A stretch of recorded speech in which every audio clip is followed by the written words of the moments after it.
Om Swastiastu, perkenalkan nama saya Yedi Wamade Pravarana, NIM 19055311156. Kali ini saya akan menunjukkan presentasi dari materi sebelumnya tentang solid state welding. Jadi materi yang kita bahas yang pertama itu adalah exposing welding. Jadi apa itu exposing welding? Exposing welding adalah jenis pengelasan solid state di mana terjadi penggabungan cepat pada dua permukaan logam yang disebabkan oleh energi ledakan bahan peledak. Exposing welding ini tidak menggunakan bahan tambahan atau filler metal. Proses exposing welding tidak menggunakan panas dari luar. Pada proses ini tidak ada difusi yang terjadi. Waktu penggabungan terlalu pendek untuk terjadi difusi. Ikatan yang terjadi pada exposing welding ini berupa ikatan secara metalurgi. Dalam banyak kasus, exposing welding juga dikombinasikan dengan sambungan mekanis yang dihasilkan dari permukaan benda kerja yang bergelombang. Jadi pada gambar sini ini merupakan benda kerja, ini merupakan benda kerja yang akan dilas. Nanti di sini full itu terdapat bahan peledak atau bahan exposing. Nah, bahan exposing ini akan dipanaskan sehingga ntar akan menyebabkan terkikis dan panas sehingga benda tersebut dapat menyatu. Nah, ini video dari exposing welding. Apart from these videos, we have other courses on our website which will boost your skills. The link is provided in the description down below. The flyer plate is also referred to as clad. It is a metal that is going to be welded with the base plate. The flyer plate is placed at an angle or parallel to the base plate, and it is lighter in density and has got low tensile yield strength than the base plate. Base plate. It is a stationary plate which is called a base plate. It is backed by the back, prevents any distortion of the base plate. Buffer plate. Buffer plate is placed between the explosives and the flyer plate or clad. It prevents any damage inflicted by the explosives on the flyer plate and reduces the effect of the explosion on the surface of between the flyer plate and the base plate is called a standoff distance, and it plays a very important role in for thick flyer plate. The standoff plate is commonly referred velocity of detonation. The rate of detonation of the explosive is commonly referred to as the velocity of less than 1. Welded together or cleaned and prepared. No rust or deformation should remain on the surface to produce a good weld quality. The base plate is then supported on the anvil plate. Plate can be held at an angle depending on placed structure, size, explosion, side of the explosion. The detonator ignites the explosive. This wave causes the flyer plate to accelerate at a very high velocity, causing the flyer plate to deform plastically at the karena akibat panas dia akan merapat. Kemudian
ini merupakan yang video yang tidak istilah animasi. The explosion weld would be impossible. Nah, ini jadi plat DMC uses an explosive powder that is a proprietary blend of common and unique explosive chemicals. The amount and exact flow of the types of metals involved. Once the pack is created at one end of the clatter and moves across the upper level of the pack at a uniform speed. This explosive front progressively drives the clatter plate downward toward the backer at the slight collision angle caused by the standoff gap. Forward of the collision point, air is forced out of the gap at high velocity. All oxides and impurities are expelled surgically as this creates, surprisingly, the power of. Therefore, upon its return to the product, without it, the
Kemudian materi selanjutnya yaitu diffusion bonding. Jadi diffusion welding atau diffusion bonding ini merupakan proses pengelasan solid state yang dihasilkan dari pemberian panas dan tekanan supaya terjadi difusi serta penggabungan. Proses tersebut bisa dilakukan dengan atmosfer yang terkontrol, waktu yang tepat untuk memberikan difusi serta penggabungan yang terjadi.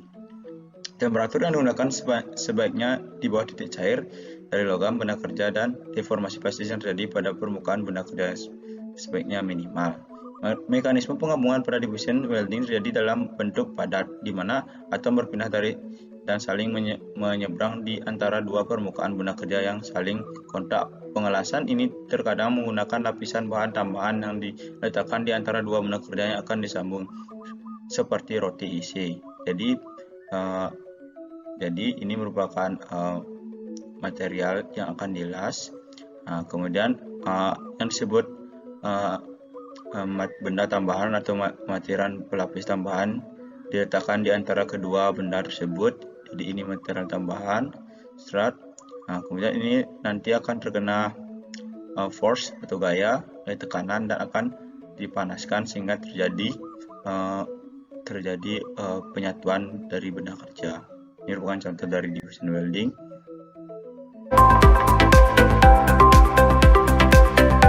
Setelah ini plat-plat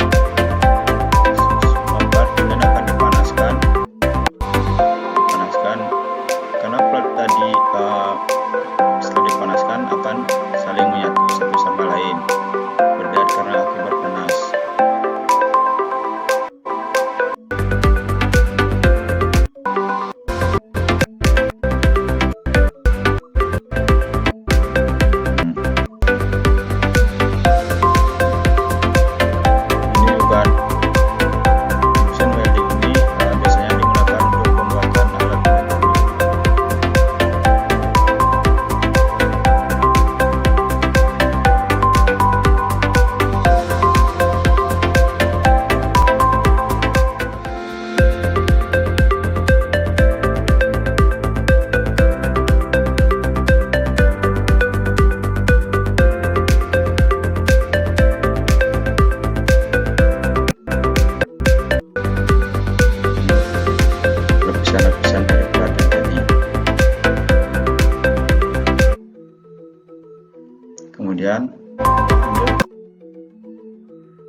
Lanjut ada economic of welding operation. Jadi pengelasan umum dan biaya penyambungan untuk beberapa operasi itu dapat diringkas sebagai berikut.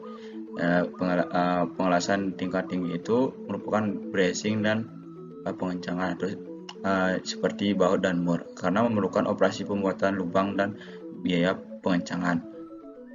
Kemudian ada yang menengah itu menggunakan las busur, pemaku atau ikatan perekat. Kemudian yang rendah itu pengelasan resistensi, seaming, craping karena operasi ini relatif sederhana untuk dilakukan dan otomatisasi.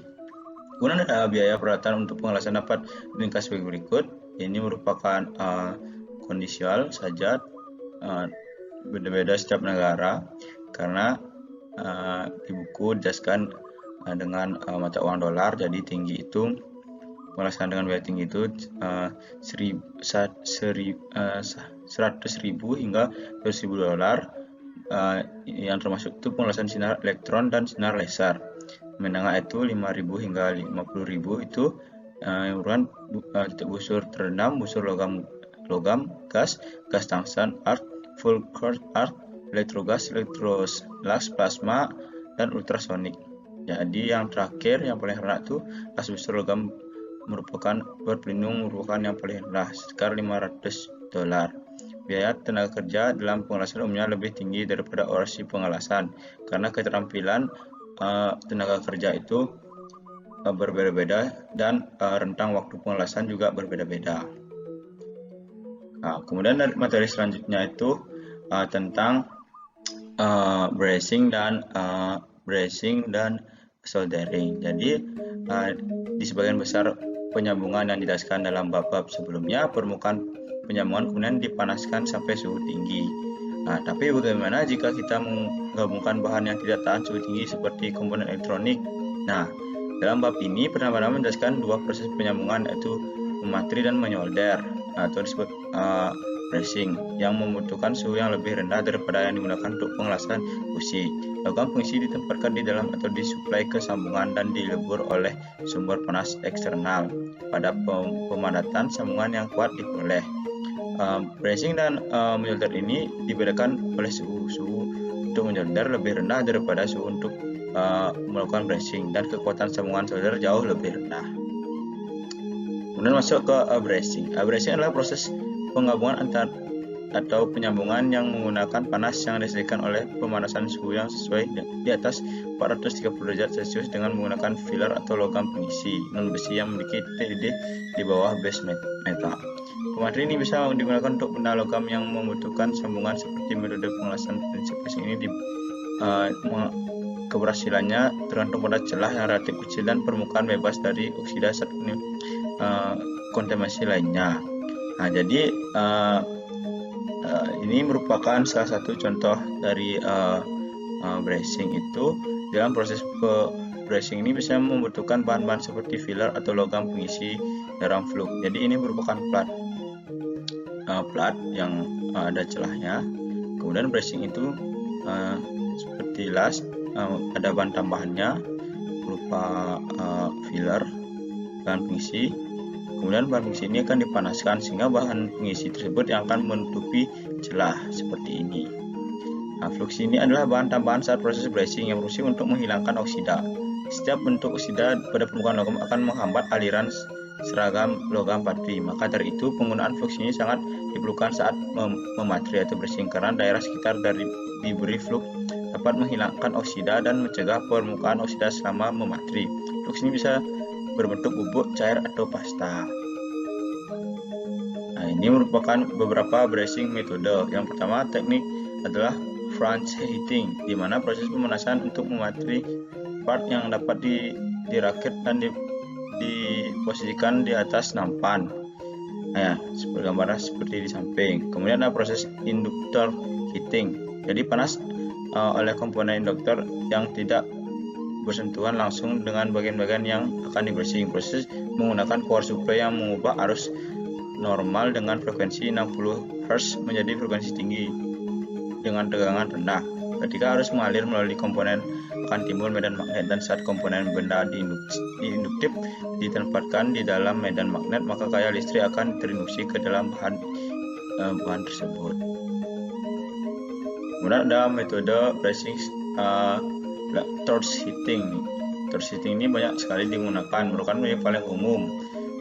Gas yang digunakan adalah campuran antara asetilin, oksigen, udara, atau oksihidrogen. Proses pembakaran oksigen dengan gas seperti LPG, propana, dan butana dapat menghasilkan nyala api dengan suhu yang lebih tinggi, sehingga dapat digunakan untuk memateri logam yang membutuhkan panas yang lebih tinggi. Yang keempat ada dengan cara metode deep bracing, dibagi menjadi dua jenis, yaitu molten metal bed. Teknik ini dilakukan dengan cara merendam atau mencelupkan part yang akan dipatri ke dalam wadah yang berisi logam bracing cair. Teknik ini cocok untuk mematri part yang kecil seperti sambungan kawat atau potongan logam yang dapat dipegang dengan cekam. Kemudian ada molten flux bed. Pada teknik ini menggunakan flux dalam bentuk senyawa garam yang kemudian dilebur dalam wadah menggunakan panas dari api gas atau hambatan listrik. Ini merupakan video tentang bracing. Brazing. In this video, we are going to see about brazing. Sering kita jumpai. Brazing is essentially similar to soldering, but it gives a much stronger joint than soldering. Brazing is joining of two metal pieces by using a filler metal. Mostly copper-based alloy and silver-based alloys are used. Ini merupakan fillernya. In brazing, the base metal of work pieces to be joined is not melted, but filler metal is melted. Ini akan mencair dan menutupi benda. This filler metal is in the form of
ini bracing secara fusion welding process, which is similar to gas welding, yet different. Usually in most welding proceed with the but it is below the melting point of the base metal. There are many types of brazing that have the high temperature tolerance as acetylene burns at almost 3000 degrees centigrade. The torch brazing is mostly performed manually. The skill of the workers is crucial as they must be employed to control the flame, manipulate the handheld torch, and also properly judge the temperature of the flames obtained. Next, to supply components are then heated to is then induced as metal which ingredient and removed. The next temperature. This melts the brazing metal which fuses the joints. The workpiece is then cooled and are immersed with filler material into the immersion used in plate used salt. Somewhat similar to welding, both the base metal and the filler fusion.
Jadi sekian dari presentasi saya tentang lanjutan dari materi sebelumnya dan materi yang baru tentang bracing. Jika ada salah kata, saya mohon maaf. Saya tutup nanti. Om Santi Santi Om.